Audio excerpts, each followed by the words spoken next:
काछे में वरियन खां बंजर ज़मीननि खे आबाद करण लाइ खोटियल खूहनि मां पाणी खुटी वञण खां पोइ नऊं नमूनो समर बोरिंग सिस्टम मुतारिफ़ कराए काछे जे जर खे हथ वठी ज़हरीलो करण ऐं खुटाइण जा सांभा शुरू करे छॾिया।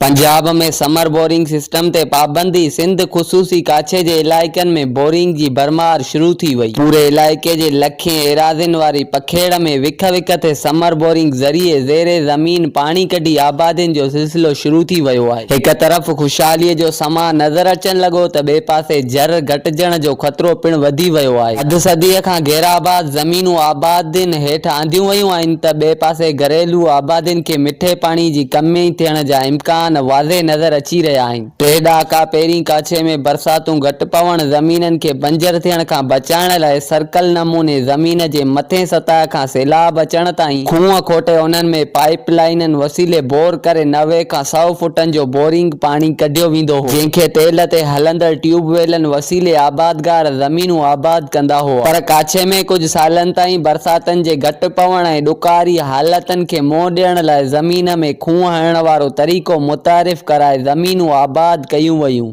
तेल जे क़ीमतनि में वाध ऐं बिजली बोरान सबबि कुझु सालनि ताईं ज़मीनूं घेराबाद थी वयूं हुयूं। वरी ताज़ो 3-4 सालनि अंदरि खूहनि मां पाणी घटिजण जे ख़तरे खां बचण लाइ ज़मीन खे बग़ैर खूह खोटण जे वॾी मशीनरी वसीले सुके खां जर ताईं ड्रिलिंग ऐं वॾियुनि पाइप लाइननि समर बोरिंग खूहनि वारो तरीक़ो इख्तियार करण सां काछे जे जर जी हालत थोरे अरसे अंदरि 100 फुटनि ताईं पिणु घटिजी वई आहे, जेका आम रवायसिन खे मिठे पाणी जी फराहमीअ खे यकीनी बणाइण लाइ इख्तियारियुनि खे मुश्किल हालत में विझी सघे थी। ज़रियनि वटां गॾु कयल अंगखरनि मुताबिक़ पूरे काछे जे शहर वसंदनि तोड़े वाहणनि में हिन वक़्तु 15 खां 20 हज़ार जे लॻभॻि समर बोरिंग हुअण जो ॿुधायो पियो वञे, जंहिंजो 300 खां 400 फुटनि जे मुफ़ासिले ते लॻण बि वॾो ख़तरो आहे। पहिरियां खूह किलोमीटरनि जे मुफ़ासिलनि ताईं लॻाया वेंदा हुआ, समर बोरिंग हिक ई हंधि टे बोर लॻाया पिया वञनि, जंहिंसां वक़्तु गुज़रंदे ई घरेलू सार्फ़िन खे पाणी जी रसाई नामुमकिन बणिजी वेंदी। इलाइक़े जे सियासी समाजी ऐं सुञाणदुरनि supreme court, Sindh high court, session जज दादू ऐं सिंध हुकूमत खां मुतालबो कयो आहे त पंजाब जीअं सिंध में समर बोरिंग सिस्टम ते फौरी तौर ते पाबंदी लागू करे